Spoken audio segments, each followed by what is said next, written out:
DJ सुल्तान।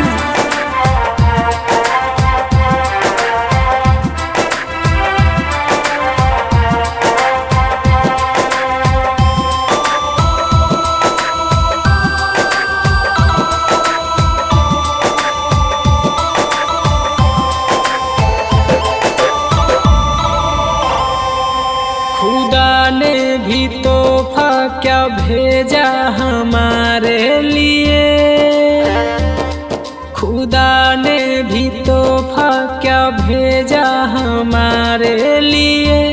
शुक्रिया मेरे रब्बा तुम्हारे लिए, किस राजा की रानी को भेजा हमारे लिए, किस राजा की रानी को भेजा हमारे लिए। शुक्रिया मेरे रब्बा तुम्हारे लिए, शुक्रिया मेरे रब्बा तुम्हारे लिए।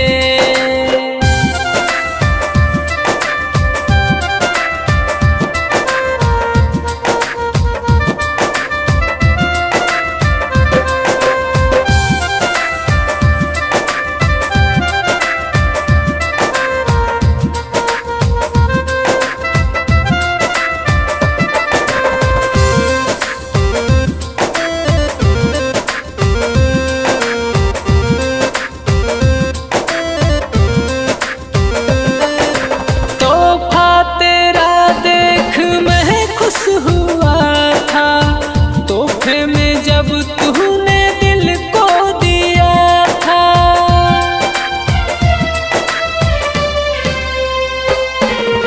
तोहफा तेरा देख मैं खुश हुआ था।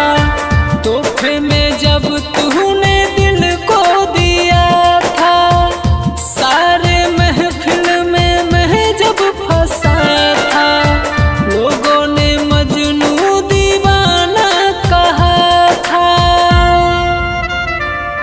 खुदा ने भी तोहफा क्या भेजा हमारे लिए, खुदा ने भी तोहफा क्या भेजा हमारे लिए। शुक्रिया मेरे रब्बा तुम्हारे लिए, किस राजा की रानी को भेजा हमारे लिए, किस राजा की रानी को भेजा हमारे लिए। शुक्रिया मेरे रब्बा तुम्हारे लिए, शुक्रिया मेरे रब्बा तुम्हारे लिए।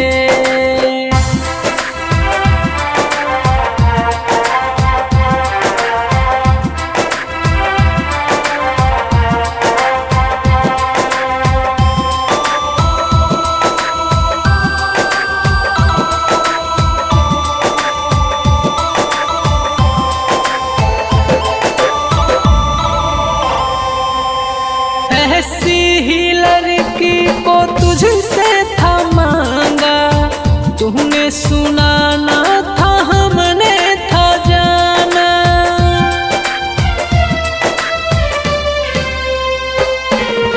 ऐसी ही लड़की को तुझसे था मांगा, तूने सुना ना था हमने था जाना।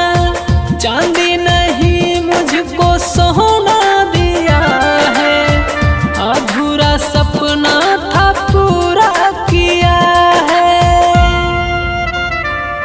खुदा ने भी तोहफा क्या भेजा हमारे लिए, खुदा ने भी तोहफा क्या भेजा हमारे लिए।